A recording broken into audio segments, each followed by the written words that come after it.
Thank you so much. We keep the questions for the discussion after the second presentation, which I immediately start to present. Joanie Lemercier is a visual artist and an environmental activist whose work explores the human perception through the manipulation of light in space. Is very much inspired by nature and how he can represent the natural world through mathematics, science, and technology. Will bring us today a presentation on art, technology, and activism, and very focused on his own work and its technical, artistic, and political perspective on its own work. So, Joanie Lemercier, please, you have the, not the stage, but the screen. Okay, brilliant. So first, I'd like to thank everyone for having me for this talk. A couple of years ago, I decided to fly less and to travel more, less often and more by train and stuff. So yeah, thank you so much for having me on the screen and not in the room with you. I sort of I miss you, but I appreciate the opportunity. I don't know if you can see my camera as well. Yes. Okay. So yeah, thank you. So yes, I'm a visual artist. I'm also a climate activist. So bear with me because I condensed a presentation of 30 minutes with a lot of images, a lot of ideas, a lot of different things. So I'm going to try to make some sense out of this story. So I started working as an artist and working with light almost by accident. I was based in Bristol in England, and I started doing experiments with a video projector and some very simple geometrical shapes. Here you can see I was doing some origamis and using light and projection to animate and light up some of these sculptures. So I started quite quickly to do more like generative artworks with a lot of repetitive patterns. And I use creative coding to actually start animating those sculptures with light and with projection.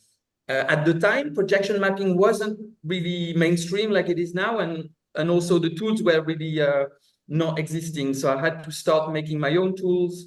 I had to start making code and programming my own little tools. So this was a very interesting process as well to not only create the work, but also design the software, design the tools, and that would inform actually the direction I would take. A lot of my work was very minimal, very sort of, I was always inspired by the minimalist movement in the US in the 70s, 80s, the work of Donald Judd, the work from Sol LeWitt as well. So a lot of very sort of abstract, minimal aesthetics. Again, what you see here, for me, what I love the most, it somehow felt a little bit magical, but these are just pixels projected with a regular video projector.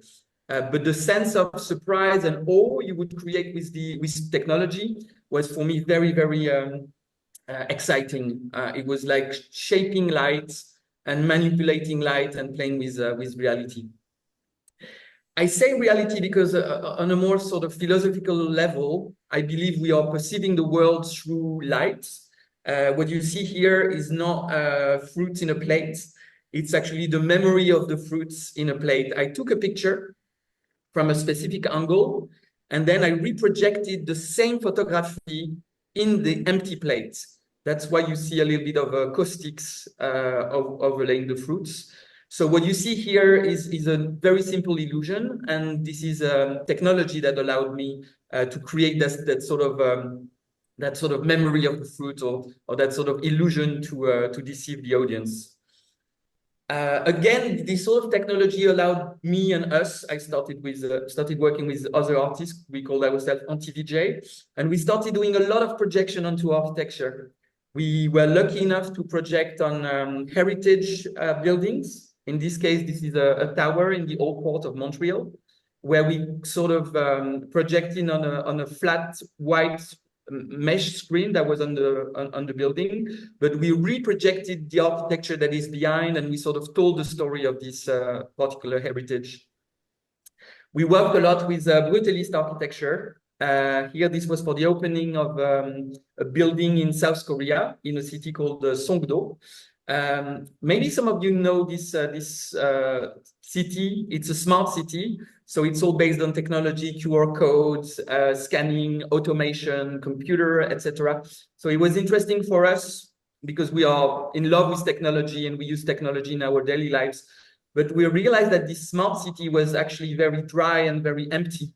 When we got there, it was mostly a construction site. And after a little bit of like growth in the population, now the population has declined because you can't just build a city from scratch without history, culture.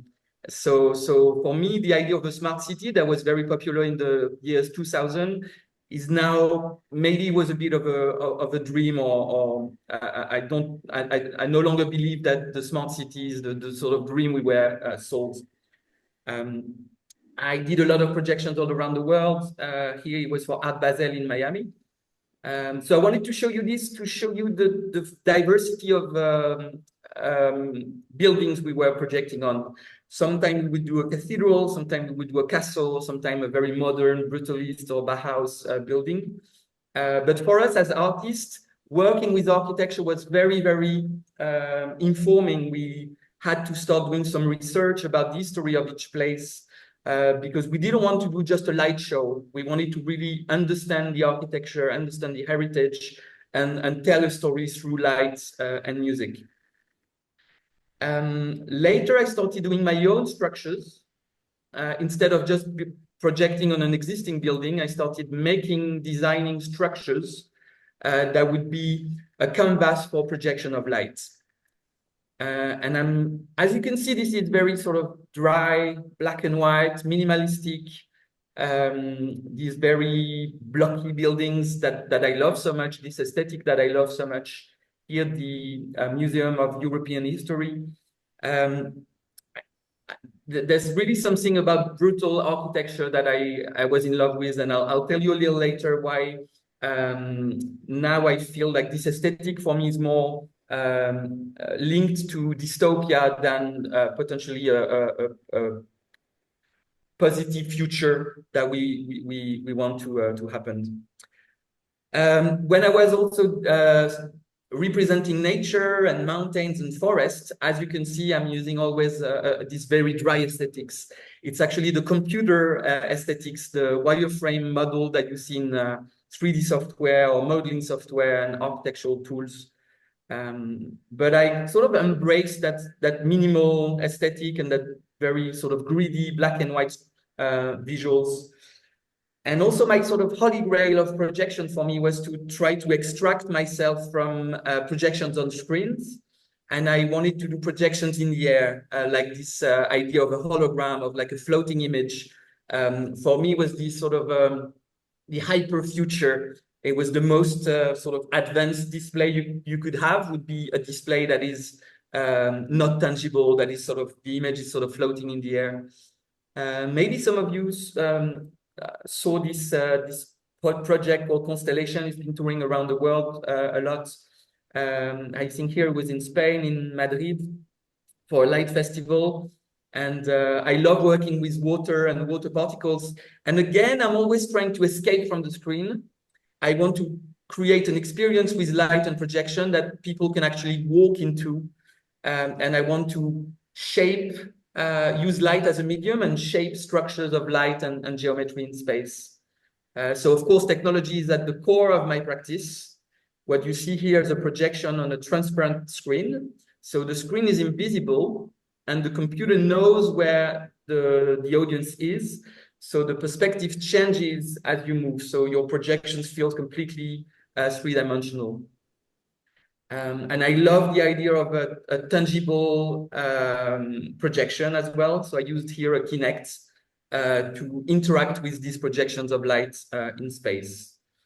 So this was almost like 15 years of practice in a few minutes. So bear with me, it's a little dense. But I guess all these aesthetics didn't come from nowhere. This is actually, I was very much informed and influenced by the sci-fi movies that I grew up with, from Tron to Blade Runner, THX 1038, I think, from George Lucas, 2001: Space Odyssey. All these films actually shaped my vision of the future and the sort of the imagery of the future that I could create was sort of always connected with these films. The aesthetic of Akira and all these films that you probably know. And one thing I realized not long ago is that all these stories are really terrible dystopian stories where you no longer have resources, the world is controlled by robots or by computers. But it's interesting to see as an artist how these terrible stories really inspired and influenced my vision of the future. Back in the days, I was traveling a lot by plane, which I try to do less now. And I had this sort of really distant connection with nature. I could see landscapes, but mostly when I was traveling. So then I started doing hikes in nature.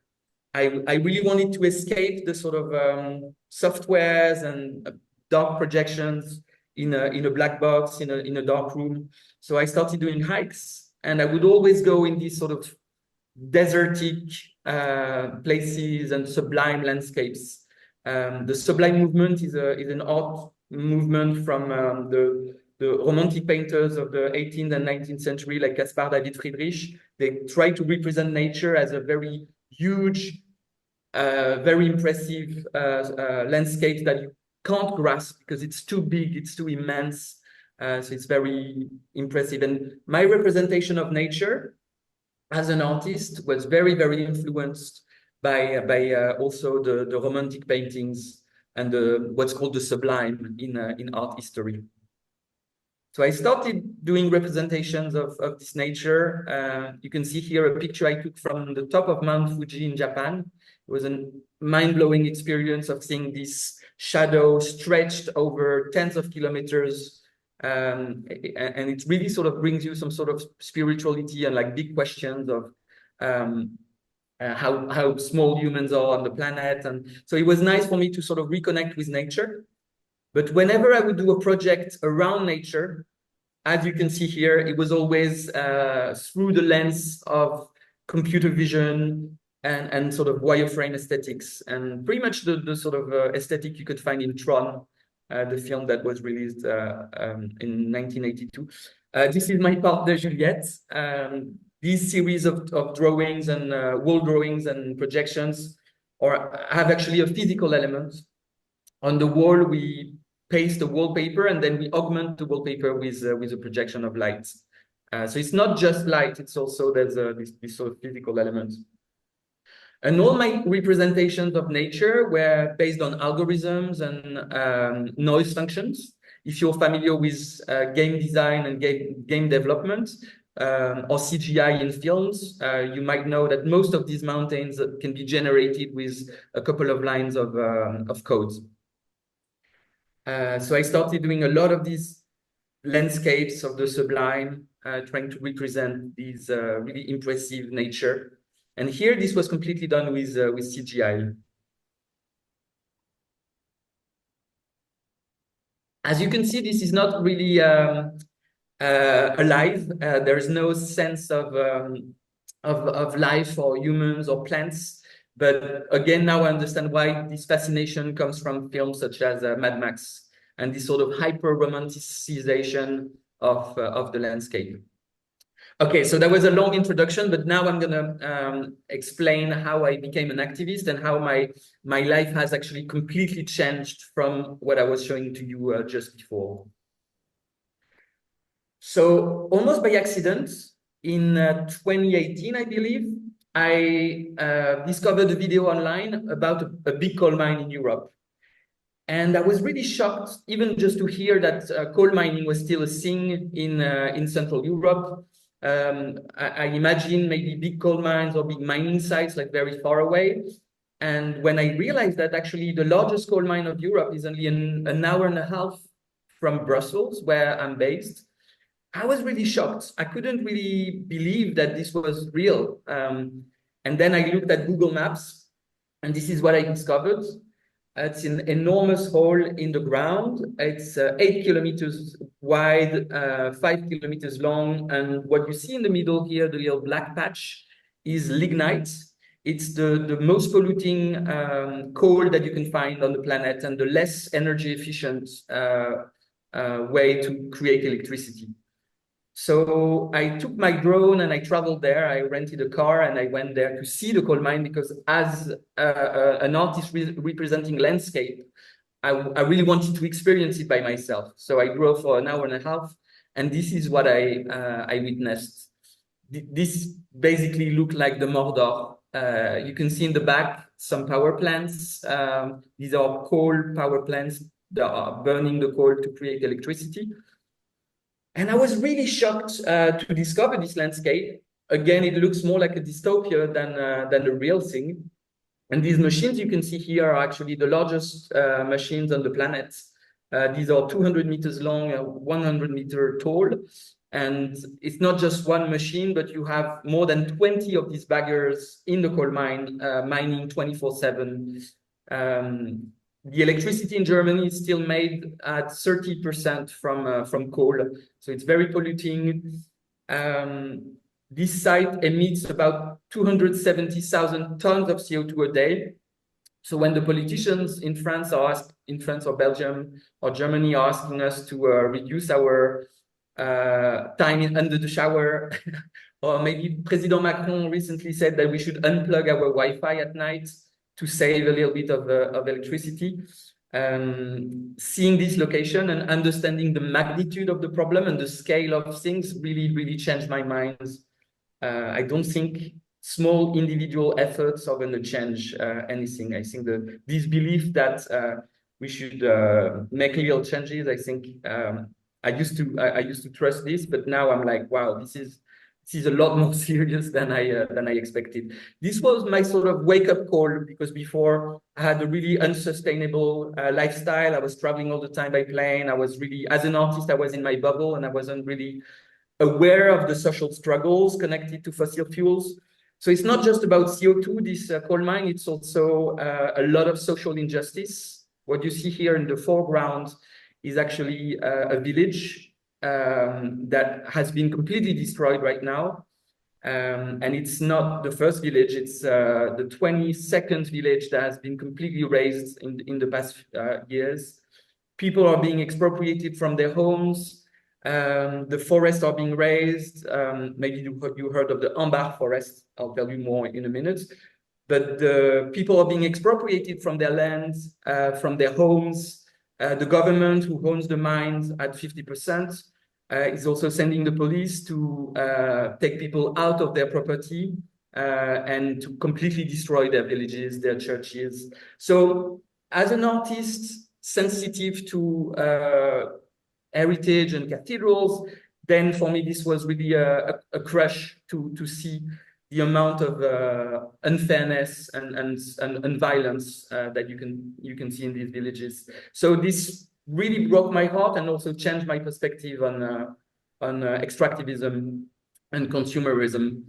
The village you see here, it's a 3D scan I did with a drone and with a tool from Autodesk. I'll tell you more about Autodesk in a minute. But this entire village has now been completely razed. Everything has disappeared. So I'm using technology to create a memory of these villages and a memory of these places. And it gets even more gruesome, like even the cemeteries are being razed, bodies are being excavated, and yeah, it's really a horrible story.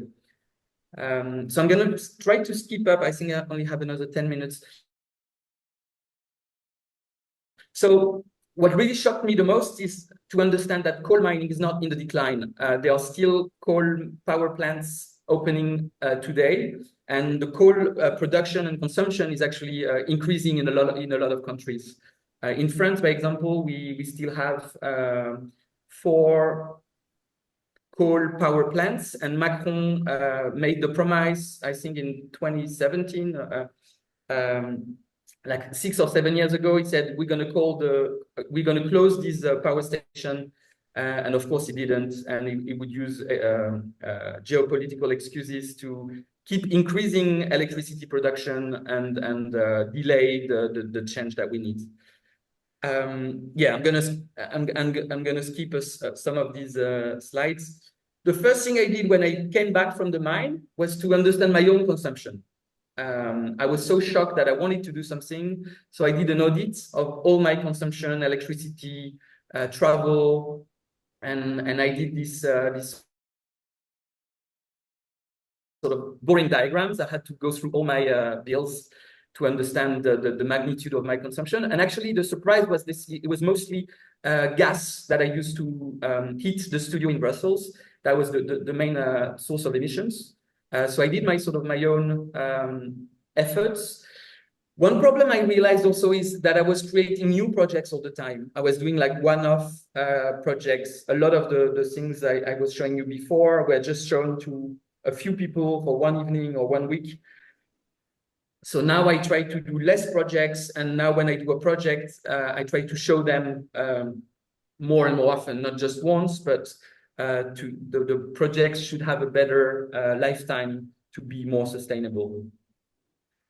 And it took us many, many years, but we sort of succeeded in deploying projects without traveling. So we are shipping some instructions, like Sol Lewitt as an artist was doing a lot of instruction-based artwork. So that's we've been inspired also by this idea that the work can be installed without the artist. Here, this is an NFT I did. So of course I wouldn't use the Ethereum blockchain to mint the work because it was really unsustainable at the time, but we found a sort of green blockchain. So the work that you see on the right is actually a projection on a drawing, and the work is stored on the blockchain. So the collector can just purchase the work, he will receive the print, and he can do the calibration and the projection mapping himself or herself. So we were always trying to, now we're trying to think about how do we reduce the footprint of our artworks. I've been using AI for the past few years, but I also understand now that there's a lot of ideology behind AI and neural network and data sets that are being created from the extraction of data from artists, from creators, from architects, from designers. So in the sort of high-tech ideology, and there's this sense of extracting the value somewhere and selling it somewhere else. So now I'm very, very critical about the tech companies, because the ideology that they're trying to sell us, that they are making the world a better place, is actually, I believe, a bit of an illusion, if not a lie. This is maybe this can be a controversial perspective when I share this in some places where people use AI a lot or tech a lot. But I'm gonna explain why I believe there should be more corporate responsibility in the tech sector, in the design sector. So after discovering this coal mine in Germany, I tried to understand who's behind the extraction of the coal and the destruction of villages. And I was shocked to realize that Autodesk, the software company who makes the tools that you probably use, that I use, like Fusion, 360, AutoCAD, Archicad, 3D Studio, etc., they are also at the core of coal mining, gas extraction. I found this PDF on their website where they are really proud to explain how they are helping this company to increase the production of the mine. So when I contacted the CEO of Autodesk, he just said that, so he was responding at the time, and he just said, oh, you know, we need to do these projects anyway, and we are going to give free software to students. That was his response to being part of the largest coal mine of Europe. So I started this little activism thing against Autodesk. I started doing projections with light and lasers in the coal mine. I made this website, autodesk.earth, when you can actually understand how Autodesk is sort of collaborating with coal mine and with like gas companies, oil companies to build oil rigs, etc. I did a little protest at Autodesk in Montreal. And we did like, it was more of a fun protest with artworks, with photography that I took at the mine. Now the team at Autodesk, they stopped responding to those question I was asking them, but luckily now the press is picking up a little bit. And there was an interesting article in Bloomberg recently. I did a portrait of the CEO of Autodesk, Andrew Anagnost, who's making millions and millions from oil, gas, and coal. So this was my sort of response to see how tech is sort of involved in fossil fuel activities. And after being so shocked about the forest being destroyed, I met with activists who are protecting the forest, and they're also doing actions to block the coal mines, to block the train supply. And now I go often with them, with my drone, and I sort of document the activism work, and when they try to block like the power plant or the coal mines. It's been really fun to actually use technology to support those activists. I have a short video here. It's also very beautiful to see those young people who are determined to go and stop those big companies who are profiting from CO2 emissions. I only have 5 minutes left, so I'm going to skip to more creative and more fun things. To help these activists, I started doing projections using technology and I guess my skills and my expertise to amplify the voice of activists. So this is my rig. I use battery-powered projectors. I had to make my own, to design my own gobos. These are like glass stencils that resist high heat. So I can use LED projectors to do very large projections. Here it was on the British Parliament in the UK with the Extinction Rebellion. So as a producer of images and visuals, I think this is probably the best use of my skills to use technology and light to create beautiful images that then can be shared in the press, in the media.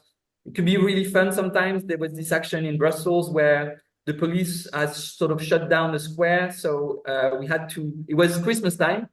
So we had to pack the projectors in gift boxes to be able to access this square safely without the police stopping us. So it was a fun design experience to bring the equipment secretly inside the bar, and then we did this big projection on the King's Castle. It only lasted for a few minutes, but it was really fun, and the images were on the news on live TV, so that was quite fun. I use a lot of lasers, also different types of technology. I do a lot of projections in the coal mine to support activists as well. And this is a projection on one of the most polluting coal power plants in Germany. And so it's a long story, but here I projected RWE Coal Mafia. These are the words that are not from me, but that are from a citizen that was removed from his property and that lost everything because the coal companies are so powerful in Germany, so they can actually take people out of their homes. So as an artist, I try again to amplify their voices. And these are various pictures from the site. This is a beautiful farm and village. The picture on the left was taken 2 years ago, and the picture on the right, unfortunately, was taken a year ago after the destruction from the coal company. You can see more of this. I want to finish with more beautiful and positive stories. So if you're interested in the activism, you can find that online.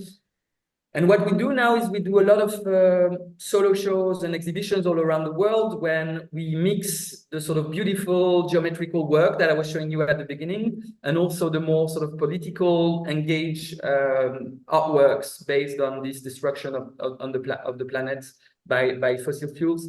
So I believe that with a mix of being critical about our practices as artists, as designers, understanding the amount of resources that we need, understanding if we are part of extractivism or if we're trying to fight against this ideology, I believe we can create maybe more positive versions of the future. And for the final minutes, I want to show you the most recent projects of the studio where we are using a little bit less technology.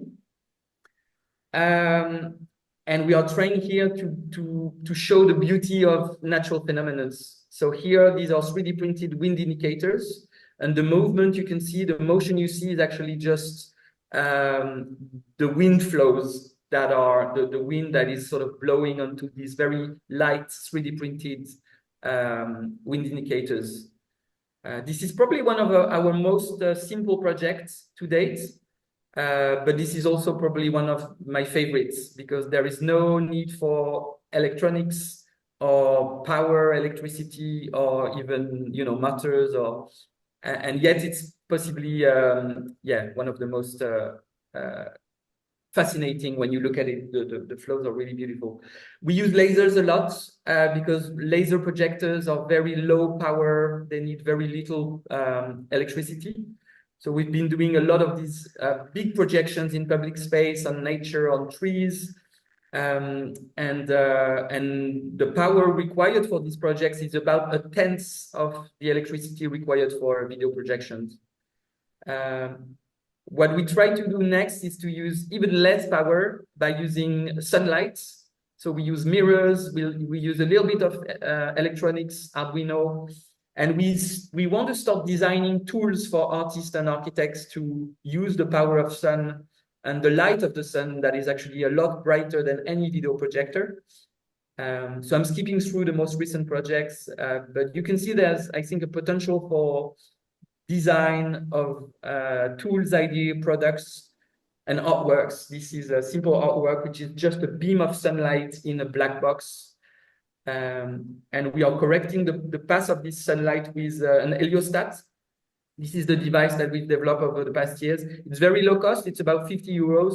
And with this tool that has its own server and its own UX, you can actually compensate the motion of sun to have like a fixed projection of light that doesn't move during the day. So you can light up indoor spaces.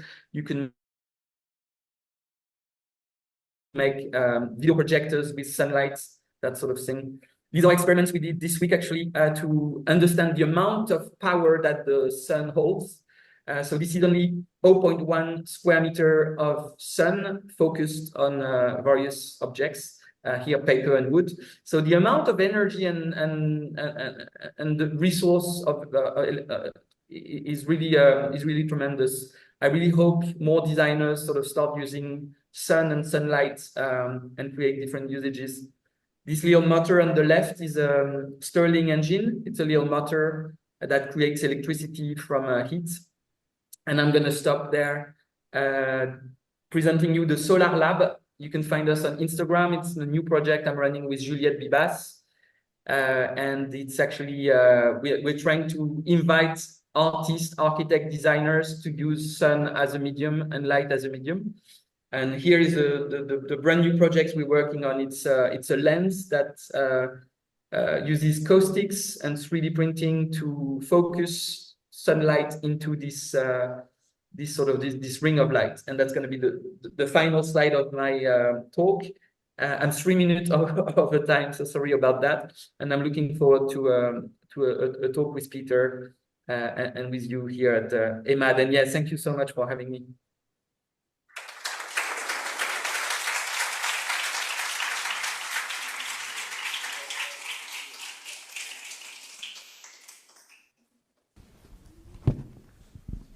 Thank you, Joanie, for your presentation. You have to kind of permit to turn off this microphone here. Thank you. We have a 15-minute discussion now, and I was trying to make a link between the presentation today and the presentations we had in the keynote speakings yesterday at the beginning of the conference, and the link especially to the presentation about the new European Bauhaus, Ursula von der Leyen speech, And I was thinking still yesterday to myself that maybe one of the important contributions of this speech was the reintroduction of the beautiful in the political public agenda. And not so much about creating a new Bauhaus or around the world, but bring back the beautiful as part of our everyday concerns. And that is a fantastic challenge for designers, architects, spatial planners, artists. I still remember we had a professor at the Lisbon School of Architecture of Spatial Planning. It was this type of professor very, very orientated to the first year of the degree. So when students arrived from high school, and the first thing every year, he is now retired, he told students, it was, you have to choose the most beautiful profession in the world, because you have to deal with the beautiful for the rest of your life. And so I was almost preparing myself to challenge both of you with this very basic question, where does the beautiful stand today in your profession? You can go deeper. If you go to Peter, you can ask, do we have an aesthetic of the administration? Do we have an aesthetic of politics? And does this amplifies the notion of beautiful, or does this make, like, when it opens so much the concepts that they become empty, like sustainability? Sometimes everybody talks about sustainability and it doesn't mean anything more. So do we, by enlarging so much the idea of the beautiful in its application everywhere, are we making it stronger, or are we making it redundant? So it's a challenge, spicy question. And to Joanie, it's also almost a provocative question that I have for you. I was seeing, the question is the same. Where does beautiful stand now in your work? And the provocative part, I was looking at these last photos of these extracting machines in these rooms, this entire size of a wall, and the photo was beautiful. It was kind of also futuristic, like the 3D lights in the beginning of your work. This photo also points out to the aesthetic of the machine, and these enormous machines. And so what you wanted to criticize was beautiful as an aesthetic object. And so the question for you is the same. Where does the beautiful stand today in your work? But Peter, maybe you can start.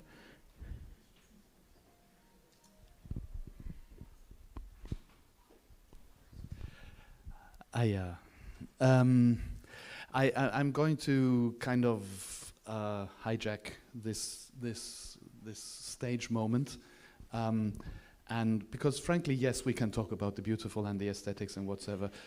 We can do that, but firstly, I need to apologize to Joanie that I didn't actually hear his talk because I left the room, because apparently while I was speaking just before, I got the message from the EU that we won the Bauhaus for EU award to the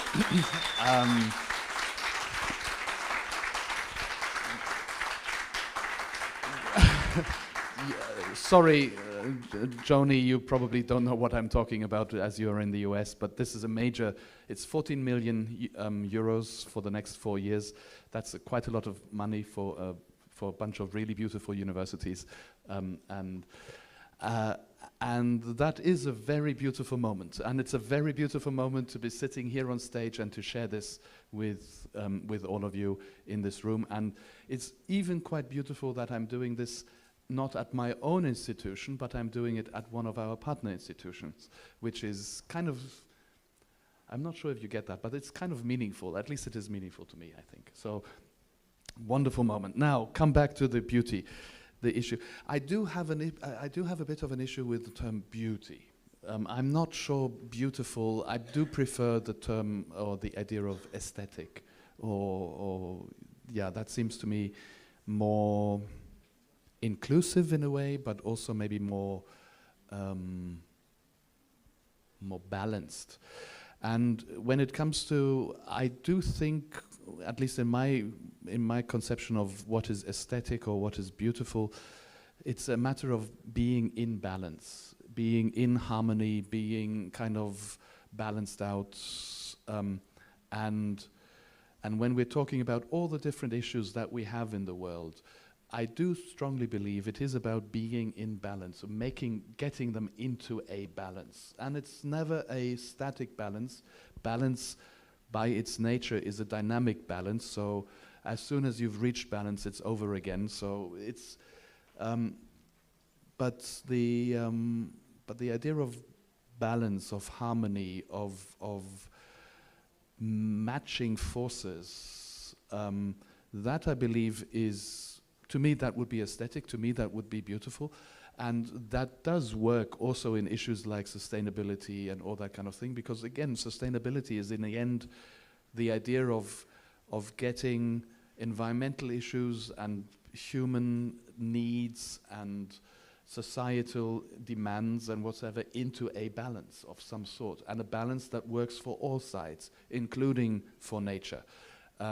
So personally, I do strongly believe, yes, it is about aesthetics. I do think aesthetics is ultimately a key criterion for the success or failure of a policy, of an administration, of anything really. Thank you, Peter. Joanie, please.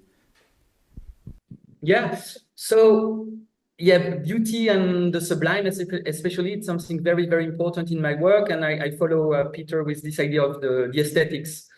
The aesthetics is actually a complex language, and you can have aesthetically pleasing images that are showing really terrible things, which I believe is the case with those drone images of the coal mine. And you have different types of aesthetics that evolved over the years. There's the perspective of Kant, who says that the aesthetic and the beauty can be more important than truth or la vérité, which I don't really agree with. And there's the perspective of Kant as well. But so aesthetics is something, I guess, like Peter says, that shows a wider spectrum of approaches when it comes to visual elements. I do have a problem with beauty in itself, because it's often used in a very negative way to sort of greenwash things.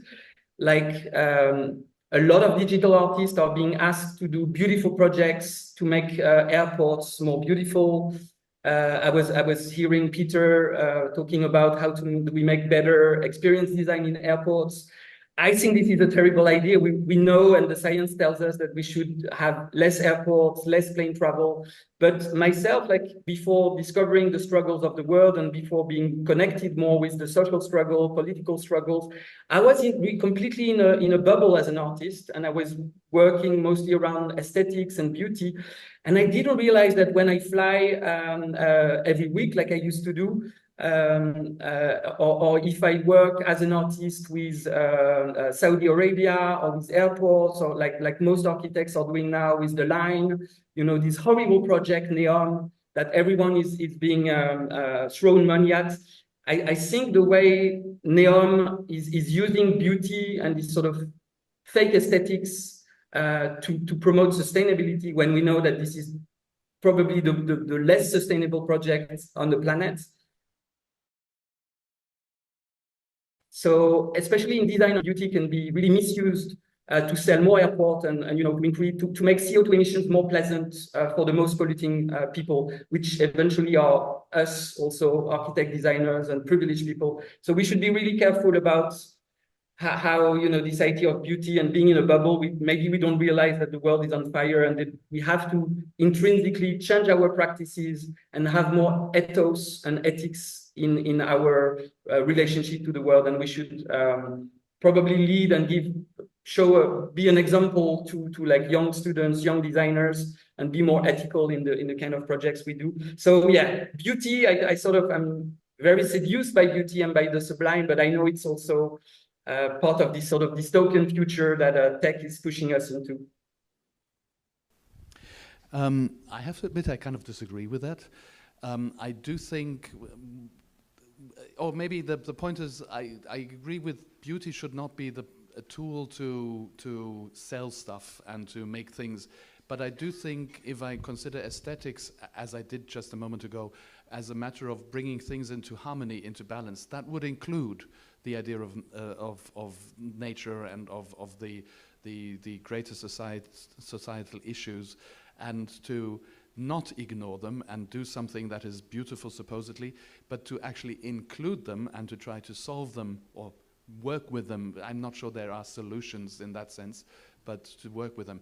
In that respect, and maybe to give a different example to the airport one that I used before, some example that is maybe more in line with Joanie's agenda, the University of the Arts in London, which is a quite substantial university for the arts in London, in a big capital of the world.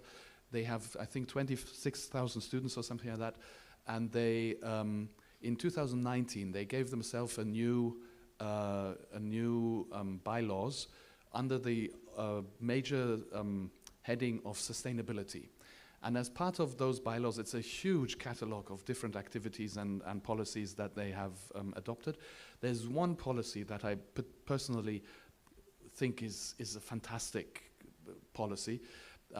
Joanie nods, so maybe he knows already what I'm going for.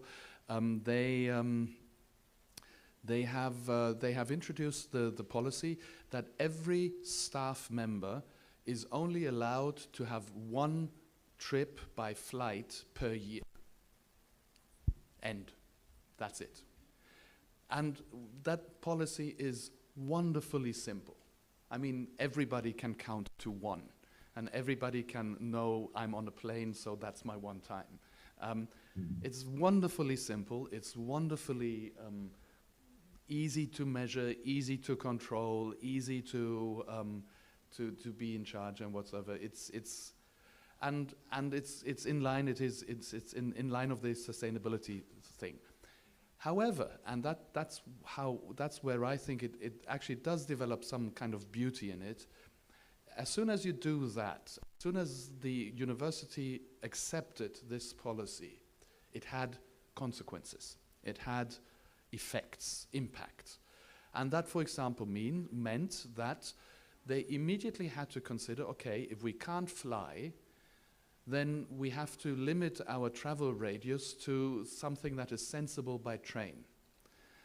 So that means they will not do collaborations with Hong Kong anymore. They will now do collaborations with Paris, because there you can go by train. They also they introduced policies where instead of sending huge delegations, like 10 people at a time to one place, they would only send one person, and then they would, by plane maybe, but then that one person had to do the job of all the other 10 people that usually would go along, which means these 10 people have to talk to each other.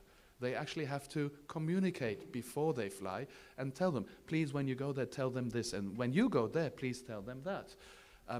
They immediately had to change their digital approaches, because as soon as they couldn't fly anymore, I at the time was working in Hong Kong, and they told us very clearly, we would love to collaborate with you, but we will not collaborate with you in person. So find a way. And then we had to find a way, which means we then did find ways. That was really quite cool. Similar, if you do go on trips by train, it usually takes longer. So that means people have to get longer duty trips. Instead of going on a trip for 2 days, you have to go on a trip for 4 days. That means you have less time at home. It creates scheduling problems and so on. Next question is, if staff can fly, what does that mean for students?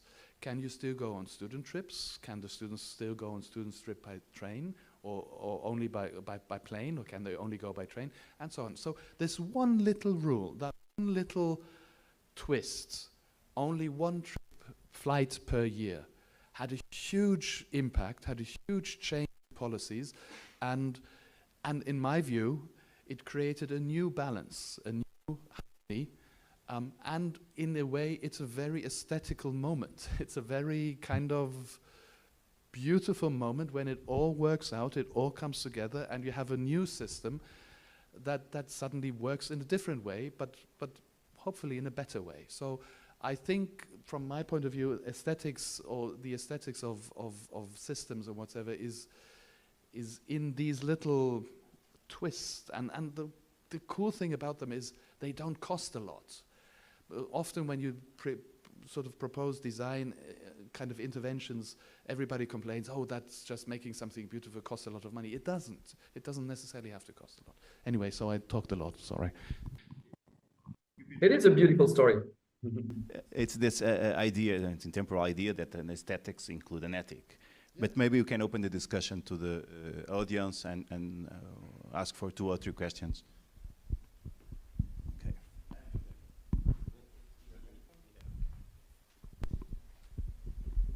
Hi, good morning. So first is a remark to Joanie Lemercier. When you showed the map of the extraction, coal extraction, you had a point in Portugal. I just want to tell you, we don't extract coal anymore in Portugal. The last extraction, the last mine, was in Pego, Abrantes, and it was closed in 2021. So we don't explore coal anymore in Portugal. But that also had a big impact, because, okay, we don't explore coal anymore, or coal plant there in that region.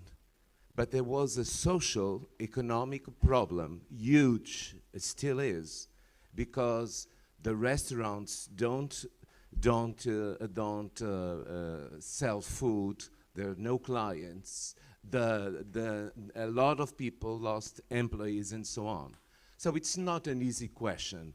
It's not only, okay, let's stop the extraction of coal. It depends in many aspects. So the social, economic, for example, aspects, and cultural, and many others must be balanced with the environment. All right? Thank you. Yeah. I can respond to this in like a second. Okay. But we will join all the 3 questions, but while the microphone is changing, you might answer. Okay. John, you can answer. Oh yeah, sure. So real quick, the map is not only the coal extraction, it's also the power plants that are generating electricity, and it's also the steel plants. Some small factories and metal factories are still using coal and burning coal. So I think this map was from 2019. So there were like 160 projects or something. So some of them are not just coal extraction. It's also coal that is being used in places that sometimes I wasn't aware of. So that's one thing. And you're right, sometimes the closure can be really a disaster for the local economy. And I believe that it's the politicians' responsibility to think in the future and to think in 5, 10, 15, 20 years to make sure that the jobs can be replaced and that the jobs can transition, etc. And we have a problem, let's say in France, the politics, they refuse to talk about the exit of petrol and oil. So we will have tens, if not hundreds of thousands of job losses in Le Havre, one of the largest refinery of oil in France, because eventually this place will shut down, but the politicians, they could work now to prevent job losses in 10, 15, 20 years. And the lobbies are too strong. So I believe that's today's politicians' responsibility. But in 20 years, they will be gone, retired, or dead. So that for me, that's the problem. We should help them responsible, because the jobs are important, and the local economy is really key to all these people and the workers that we should consider this really important, as you said. Is your question? Okay, I'm Jorge Frascara. Nice to meet you, Joanie. My point has to do with Peter's presentation and aesthetics. I agree 100%. I'm not talking about beauty, I'm talking about aesthetics. And I follow, in a way, Gregory Bateson's concern for aesthetics. And he says that the aesthetics for him is in nature. And it's in nature when one finds an extremely complex system working in a very simple way. and there is an elegance in the natural solution that is an aesthetic function. The second point is the list that I provided yesterday, just for those who are not here, was a historical development of myself, was not a definition of importance. So that in a way, I think that it's not an either-or situation. I was asked many times in my life, what is more important, function or aesthetics? Oh, that's the wrong question. There is no more important. For me, all that list is part of what I call the control panel. And then depending on the topic, depending on the person, some elements become more important than others, but that's the end of my comment. Thank you very much. Thank you. Is there any last question from the audience? Or shall we move to the answers? I think you can move to the answers, Peter. The last answer to close the session. I don't have an answer. Thank you. Merci. Any final comment or answer to close the session? Well, it's very nice. I wish I could be there with you. That's the problem with less travel. It's really, really, really nice and important to have these discussions between architects, artists, designers, students, and to see how do we shape our activities, how do we sort of transition, not brutally. We want to enough time, enough discussions, open conversation. I believe that also citizen assemblies and more discussions to create better democracies is something that could really benefit our field. I had a lot of discussions 2 months ago in Brussels at the new European Bauhaus, where a lot of politicians from all around Europe and architects were gathering together. And I believe there's a real will from all our scene and field to, create new imaginaries, envision new futures, not only the dystopian futures from the sort of sci-fi field or books from the 80s and 90s and the sort of dystopian robot societies. So yeah, it's just very, very nice to be here together and to hear all these sort of wonderful ideas and discussions. So thank you very much. I have still an information. It's that we're going to do a coffee break and the sessions will return at 11 o'clock. And I would like to end up with a beautiful, ethical, aesthetical moment, which is a warm applause to both Joanie and Peter.